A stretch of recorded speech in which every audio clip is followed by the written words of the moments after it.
जय हिंद दोस्तों।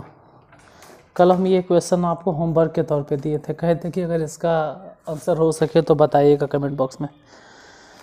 आप लोगों ने आंसर तो बताया होगा, इसमें तो कोई डाउट है नहीं, लेकिन इतना फास्ट आंसर बहुत कम बताने वाले होते हैं। चेक कर लेते हैं एक बार।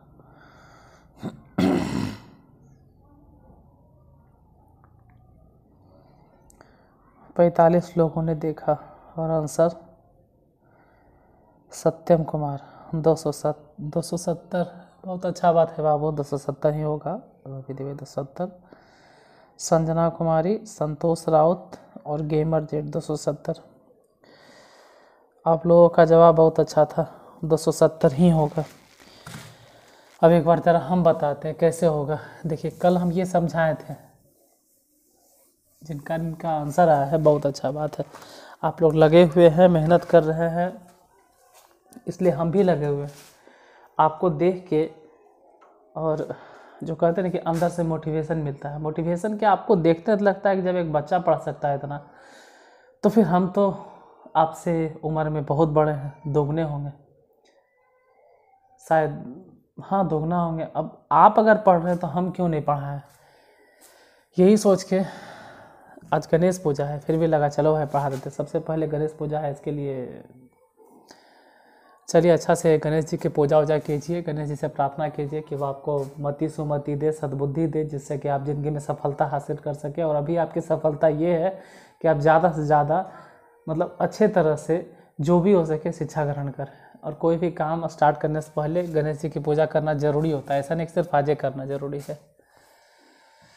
तो गणेश पूजा की शुभकामनाएँ क्या दें। गणेश पूजा तो हर दिन करना चाहिए, हर काम को स्टार्ट करने से पहले श्री गणेशाय नमः। खैर वो सब नहीं लिखते हैं क्योंकि आप लोग फिर धर्म को मैटर कर दोगे। पॉइंट पे आते हैं। 1 मीटर लंबा, 1 मीटर चौड़ा और 1 मीटर गहरा गड्ढा खोदने में कई रुपया लग रहा था? 10 रुपया। तो कल बतलाए थे कि 1 मीटर लंबा, 1 मीटर चौड़ा, मतलब कि 1 मीटर क्यूब बोलो। और जब 1 मीटर क्यूब आप गड्ढा खोदते हो तो खोदने में खर्च आता है 10 रुपया, ठीक है। अब आप चाहते हैं 3 मीटर लंबा, 3 मीटर चौड़ा, 3 मीटर ऊंचा, यानी कि 27 मीटर क्यूब। तो 27 मीटर क्यूब, क्योंकि आपको गड्ढा खोदना है, गड्ढा खोदने का खर्च कितना होगा? तो 1 मीटर क्यूब का खर्च 10 रुपया। तो 27 मीटर क्यूब का अगर पूछे तो 27 से गुना कर दो तो 270 रुपया। संजना, संतोष, रूपी देवी, सत्यम कुमार, गेमर जेड, जिन लोगों ने आंसर बताया बहुत अच्छा था, मतलब सबका सही था। 270 मीटर स्क्वायर नहीं होगा। चलो अच्छा लगा कि आप लोग आंसर तो दे रहे हैं ना, भले ही कितनों लेट से वीडियो मिला। कल लेट से मिला तो उसमें मेरी गलती नहीं है बाबू। 5G जो नेटवर्क है मेरे यहाँ वो बंद हो चुका था कुछ समय के लिए, और 4G सर्विस उतना फास्ट अपलोडिंग नहीं होता, इसलिए टाइम लगा होगा। मिट जाओ यार, ये कल नहीं बना था।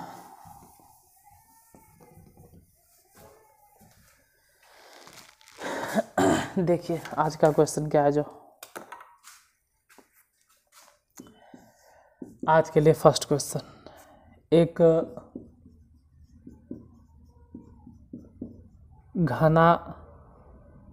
घनाभाकार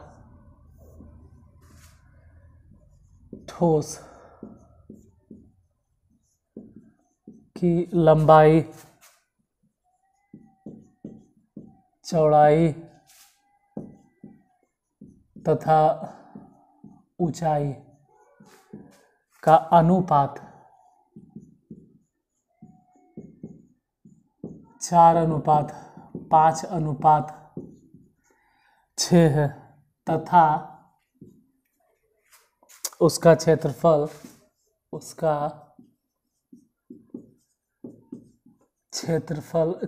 का मतलब हो गया पृष्ठीय क्षेत्रफल। उसका क्षेत्रफल 3700 मीटर स्क्वायर है। तो लंबाई चौड़ाई और ऊंचाई ज्ञात करें। यहाँ थोड़ा ध्यान से समझना है कि कमरे की लंबाई चौड़ाई ऊंचाई तीनों दे लें, और जो दिया हुआ है भी ये अनुपात में, एक कमरे की लंबाई चौड़ाई और ऊंचाई,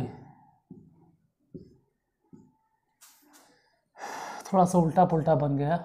चौड़ाई लंबाई सबसे कम है, चौड़ाई थोड़ा ज़्यादा है, तो मान लो ने कि यही है 6, ये है 5, ये है 4, किसी को भी कैसे हूँ बैठा दो, और अनुपात के वजह से आपको x लगाना पड़ेगा, x लंबाई चौड़ाई ऊंचाई का अनुपात था। आपको लिखना होगा पहले घनाभ का पृष्ठीय क्षेत्रफल। एक काम करते पृष्ठीय क्षेत्रफल नहीं लिखते, पहले हम कुछ फार्मूला एक बार रिपीट करते रहे। जैसे लगातार इतना दिन से आप लोग देख रहे हैं, हो सकता है भूल जाता है, जाहिर सी बात है, बच्चे हैं आप लोग, भूल जावे करोगे। जैसे पहले क्यूब की बात करें, घन,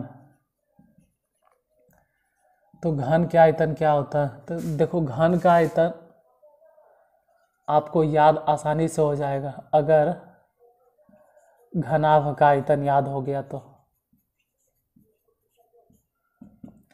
घनाभ के आयतन इंग्लिश भी लिख देते हैं, हो सकता है कोई इंग्लिश मीडियम वाला रहे, वॉल्यूम ऑफ क्यूबॉइड, और घन के आयतन को बोलते हैं वॉल्यूम ऑफ क्यूब। सब फार्मूला बता दिए, एक बार खाली रिपीट कर दे रहे हैं। वॉल्यूम ऑफ क्यूब, घनाभ के आयतन होता है L गुने B गुने H, और घन के आयतन होता है A गुने यानी A क्यूब। उसी तरह से होता है घनाभ का पृष्ठीय क्षेत्रफल 2 into LB plus BH plus LH। इधर अगर देखें घन का पृष्ठीय क्षेत्रफल, तो घन का पृष्ठीय क्षेत्रफल हो जाएगा 6 इंटू A स्क्वायर। अच्छा, पृष्ठीय क्षेत्रफल को हम लोग इंग्लिश में कहते हैं सरफेस एरिया ऑफ क्यूबॉइड, इसको कहते हैं सरफेस एरिया ऑफ क्यूब। यही दोनों फार्मूला पे तो पूरा हिसाब चलते आ रहा है। डायगोनल का इस्तेमाल बहुत कम होता है, ज़्यादा करके पृष्ठीय क्षेत्रफल और आयतन। जैसे अभी ये जो क्वेश्चन है उसमें देखो किसका फॉर्मूला इस्तेमाल हो रहा है,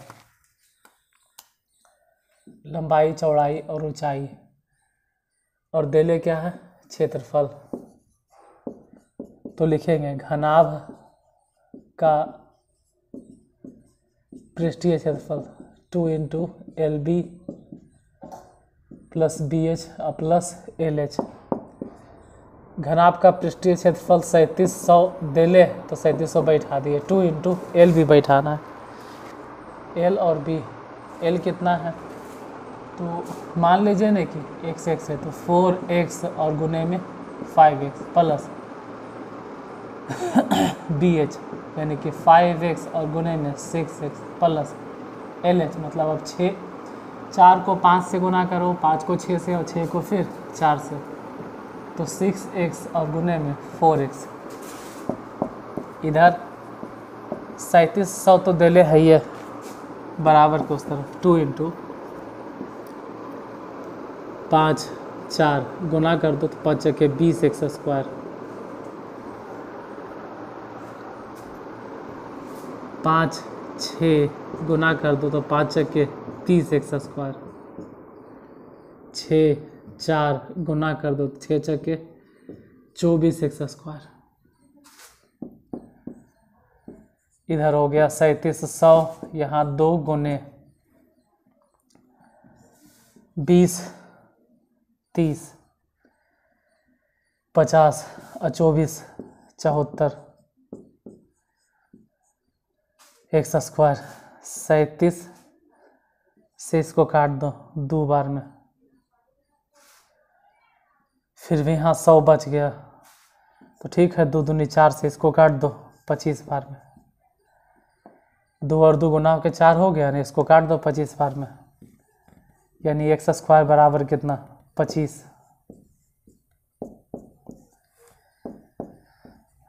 तो एक्स बराबर कितना स्क्वायर इधर आके 25 के रूट हो जाएगा और 25 के रूट 5।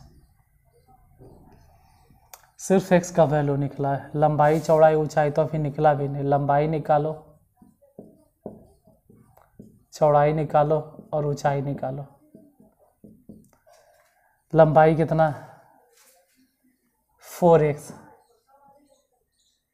चौड़ाई कितना है 5x, ऊंचाई कितना है 6x। लंबाई 4 इंटू एक्स रखना है, x माने 5, चौड़ाई रखना है 5 इंटू 5, ये रखना है 6 इंटू 5, 4 पचे 20, 5 पचे 25 और 6 पचे 30। दैट्स राइट, यही तो निकालना था, लंबाई चौड़ाई और ऊंचाई।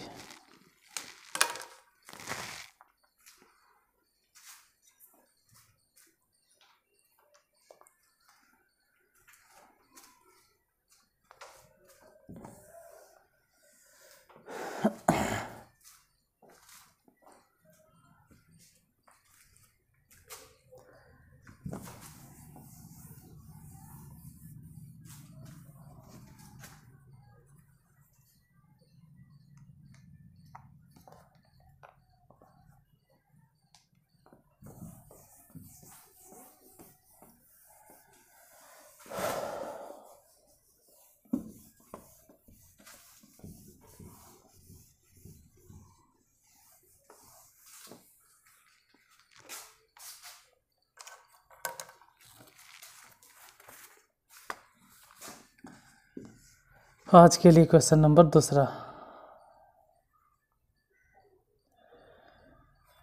75 मीटर लंबा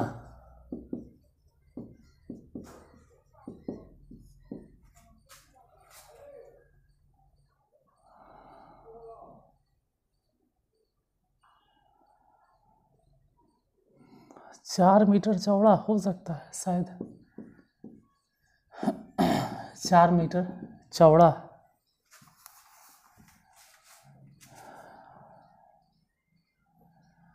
लंबा 75 मीटर, 4 मीटर,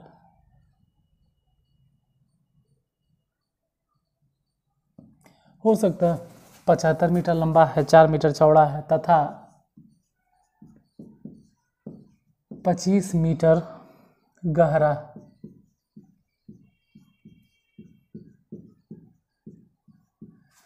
हौज के पानी को 5 मीटर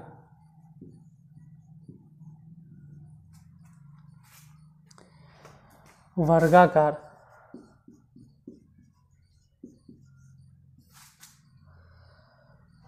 आधार वाले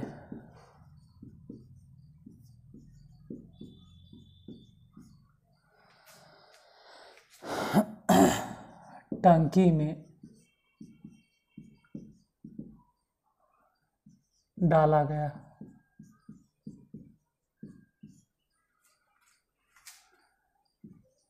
तो टंकी की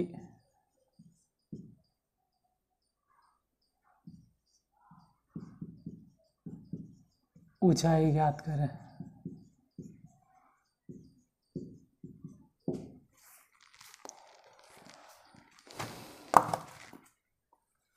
ध्यान से समझो,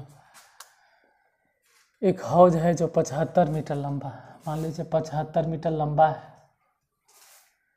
4 मीटर चौड़ा है, चौड़ाई कम है 4 मीटर है, और ऊंचाई की अगर बात करें तो 25 मीटर गहरा है या ऊंचा है। अब इसका टोटल पानी यही कह रहा है कि 75 मीटर लंबा, 4 मीटर चौड़ा और 25 मीटर गहरा हौज के पानी को 5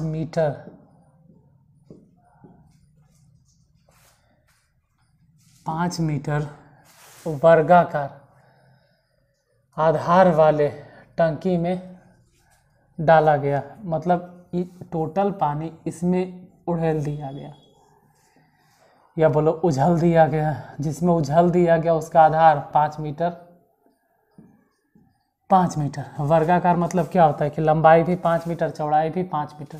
इतना तो फिक्स है कि यही वाला पानी इसमें उझल दिए हैं, तो दोनों का आयतन आपस में सेम होगा।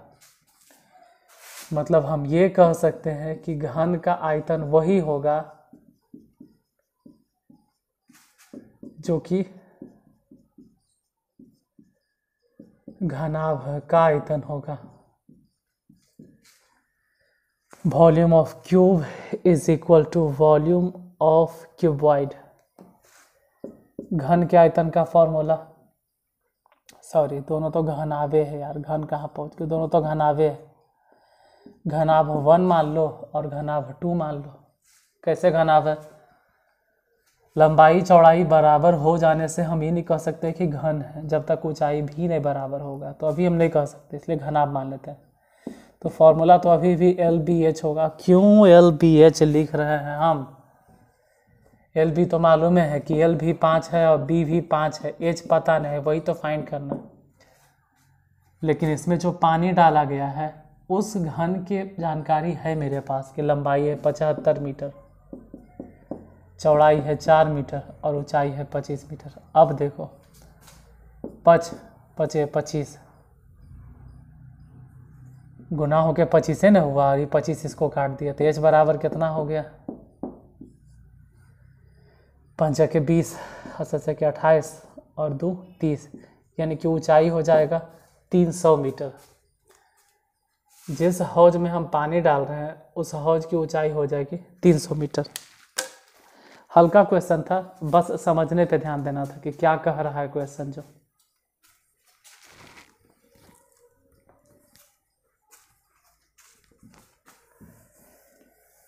इस तरह के हिसाब में मेन तो क्वेश्चन में समझना होता है यार। आप लोग करते क्या है कि क्वेश्चन पे ध्यान नहीं देते हो, बस डायरेक्ट जो हम ब्लैक पेन से लिखते हैं पूरा ध्यान आपका उसके ऊपर जाता है।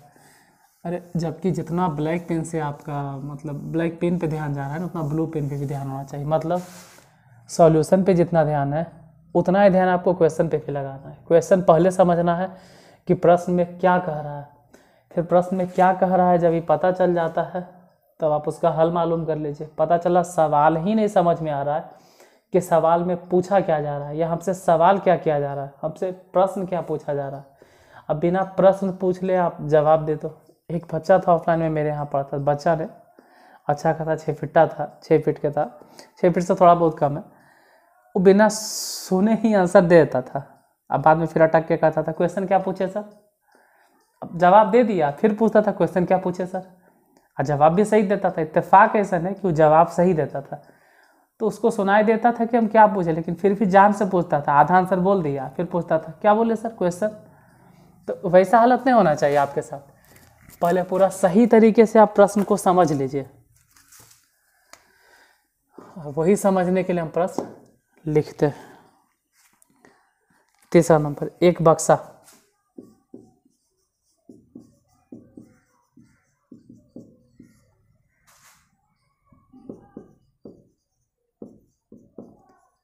बारह मीटर लंबा, 10 मीटर चौड़ा तथा 8 मीटर ऊंचा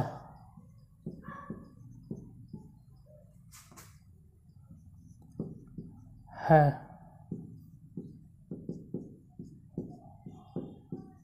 इसमें हम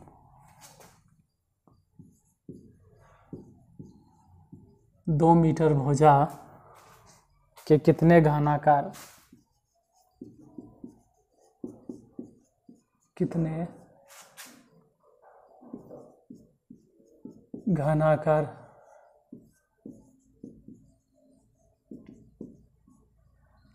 बक्से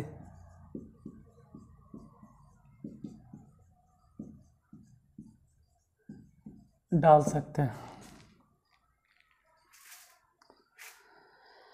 एक बक्सा है 12 मीटर लंबा, 10 मीटर चौड़ा और 8 मीटर ऊंचा। देखो एक बड़ा बक्सा है इस तरह से,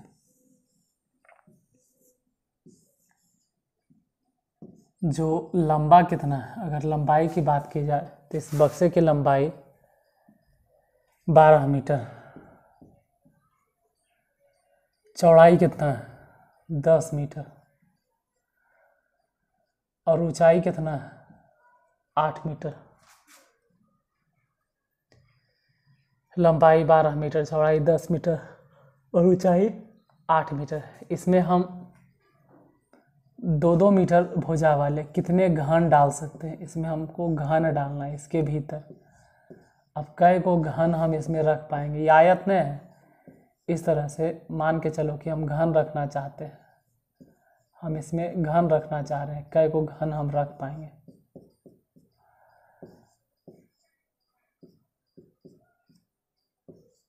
इस तरह से कितना घन हम इसमें रख पाएंगे, ये जल्दी में बनाया है, इस तरह से हम कै को घन उसमें पुट कर पाएंगे। और जिस घन की बात कर रहे हैं वो है, देखो इसमें हम 2 मीटर भुजा के कितने घनाकार बक्से रख सकते हैं। तो डायरेक्ट अगर कहा जाए घनाकार मतलब घन कि घन की संख्या बताना है, तो डायरेक्ट आंसर लिखो ना यार, उतना टाइम बर्बाद करोगे तो आगे बहुत मैथ पढ़ना है, ISC में भी आपको पढ़ना है, कंपटीशन में भी पढ़ना है, 10 मार्क्स खैर पढ़ने हैं।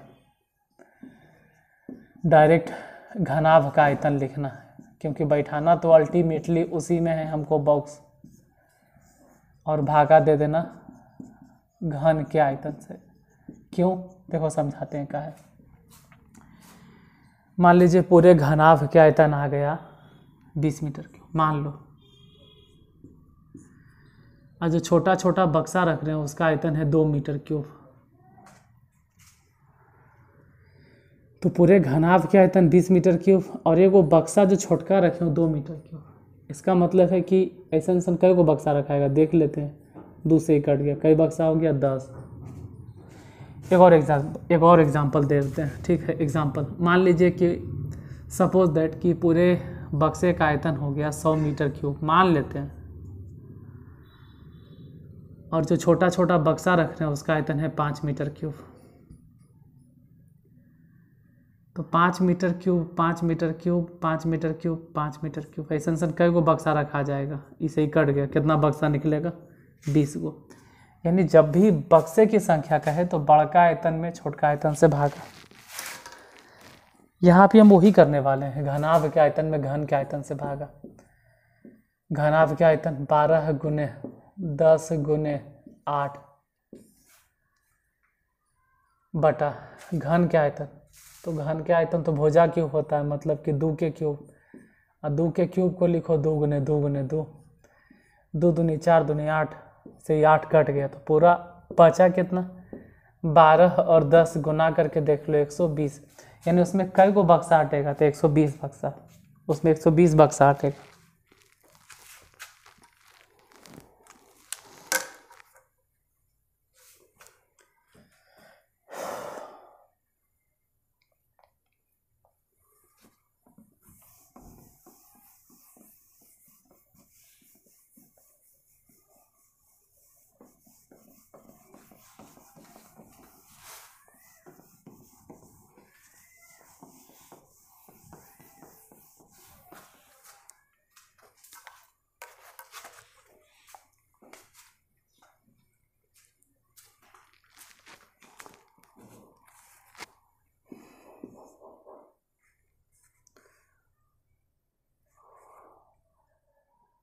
एक 40 मीटर लंबे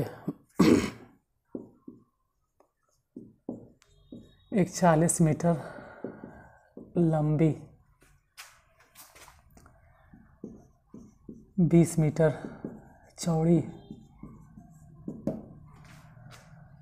तथा 10 मीटर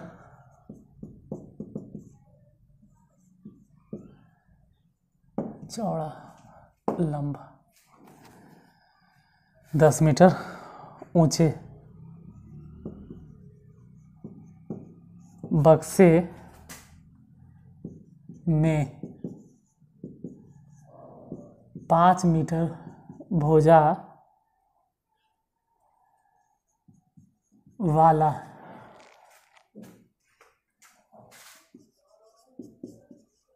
कितना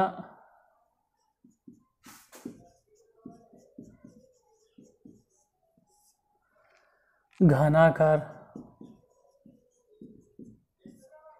बक्सा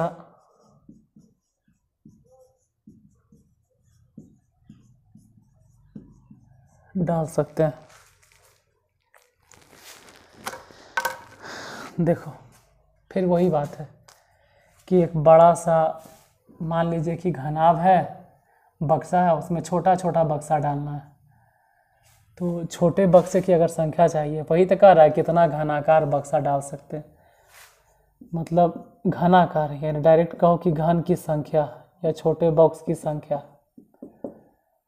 तो बड़े घनाभ का आयतन या सिंपल बोलो घनाभ के आयतन, क्योंकि कहीं कहीं हम घनाभ में ही फिट करेंगे। घनाभ के आयतन उसके भीतर रखने वाले हैं किसको, छोटा छोटा घन। तो घन के आयतन से भागा दे दो। घनाभ के आयतन का फॉर्मूला 40 गुने 20 गुने 10 बटा नीचे घन के आयतन। और घन के आयतन में क्या रखना है, भुजा कितना है 5 मीटर। 5 गुने 5 गुने 5, 5 से काट दो, इकट जाएगा 5 40। 5 से इसको भी काट दो, 5 के 20 और 5 से इसको भी काट दो, 5 दूनी 10। तो पूरा मिला जुला के हो गया, गुना उना कर लेना 64। यानी कई गो बक्सा हटेगा छोटा छोटा, तो 64 बक्सा।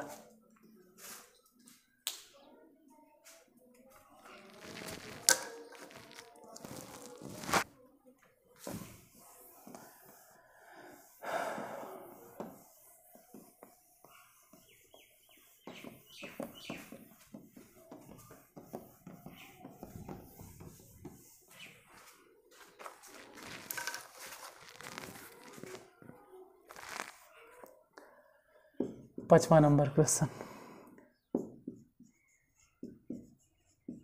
एक कमरा 13 मीटर लंबा, 11 मीटर चौड़ा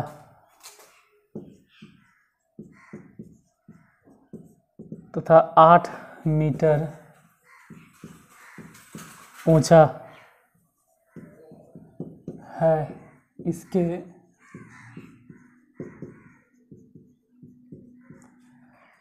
दीवारों पर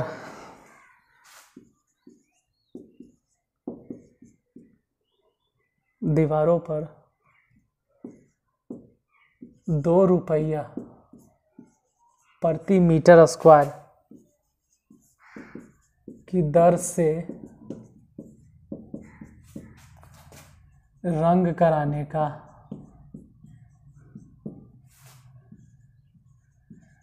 खर्च ज्ञात करें।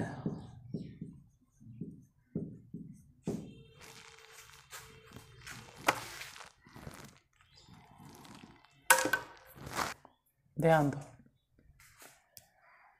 एक कमरा जो लंबा कितना है 13 मीटर, एक कमरा लंबा 13 मीटर,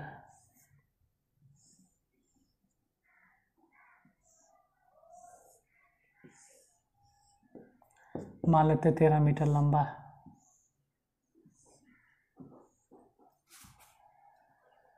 और 11 मीटर चौड़ा है और 8 मीटर ऊंचा है। तो इसके दीवारों पर तो देखिए दीवारों पर अगर रंग कराना है तो एक चीज ध्यान दीजिएगा कि इसके नीचे वाला सतह, जो नीचे वाला सरफेस है, नीचे वाला जो सतह है, नीचे वाला जो सरफेस है या फ्लोर है, जो भी बोलो, उसको तो नहीं कंसीडर करेंगे। और ये जो ये वाला हिस्सा दिखाई दे रहा है ऊपर ऊपर की तरफ, ये जो आप देख रहे हैं इस तरह से, ये देख रहे हैं ऊपर की तरफ, ये जो ऊपर की तरफ दिखाई दे रहा है ये छत है, रूफ है। हम इसको भी कंसीडर नहीं करेंगे क्योंकि जाहिर सी बात है रंग करना किसको है, रंगना किसको है, ना तो सतह को आना ही रूफ को, रंगना है दीवार को। दीवार का एगो है, एक दीवार तो इधर हो गया, एक दीवार ये वाला हो गया, एक दीवार। अब इसमें एक दीवार उस तरफ भी है ये वाला, एक दीवार इधर भी है, दो दीवार हो गया। अब इन दोनों दीवारों की अगर बात की जाए, ये दोनों दीवार की अगर हम बात करें कि इन दोनों दीवार के बारे में बताइए, तो पहले तो लिखते हैं चारों दीवारों का पृष्ठीय क्षेत्रफल। पहले यही दोनों दीवार की बात करें तो इसमें चौड़ाई है और ऊंचाई है। ये जो दीवार है इसमें चौड़ाई है और ऊंचाई है, तो चौड़ाई और ऊंचाई है मतलब सूत्र में आप लिख सकते हैं चौड़ाई गुने ऊंचाई, और एक्सटेंशन का एगो दो प्लस इधर जो दिखाई दे रहा है इस दीवार की बात करो, इस दीवार की बात करो, ये वाला ये दीवार, इस दीवार की अगर बात की जो सामने से दिखाई दे रहा है तो इसमें लंबाई है और ऊंचाई है। दीवार है तो जाहिर सी बात है कि ऊंचाई तो होगा ही, उसमें ऊंचाई नहीं कैसे होगा, तो लंबाई है और ऊंचाई है। लेकिन सामने दीवार है और फिर पीछे की तरफ भी दीवार है, तो वैसे संदूक हो गया। तो चारों दीवारों का क्षेत्रफल का फॉर्मूला हो गया 2 इंटू दोनों में से h कॉमन, तो बच गया l और यहाँ से बच गया b। ये फॉर्मूला होता है, 2 कॉमन ले लिए, h कॉमन ले लिए, तो यहाँ से बच गया l और यहाँ से बच गया b, l इंटू बी। अब बताइए 2 इंटू l कितना है या b कितना है, h कितना है, h कितना है, हाइट 8 मीटर, तो 8 बैठा दो। l कितना है 13 मीटर, b कितना है 11 मीटर, 8 दूनी 16 और इन दोनों को जोड़ दो, 3 1 4, 1 1 2, 24 हो गया। अब 24 को और 16 को गुना कर दो, 16 चके 64 के 4, हाथ में 6, 16 दूनी 32, 32 और 6 38, 384 मीटर स्क्वायर। लेकिन सिर्फ क्षेत्रफल नहीं निकालना है, 2 रुपया प्रति मीटर स्क्वायर की दर से रंग कराने का खर्च, तो यही लिख देते हैं ना कि चारों दीवारों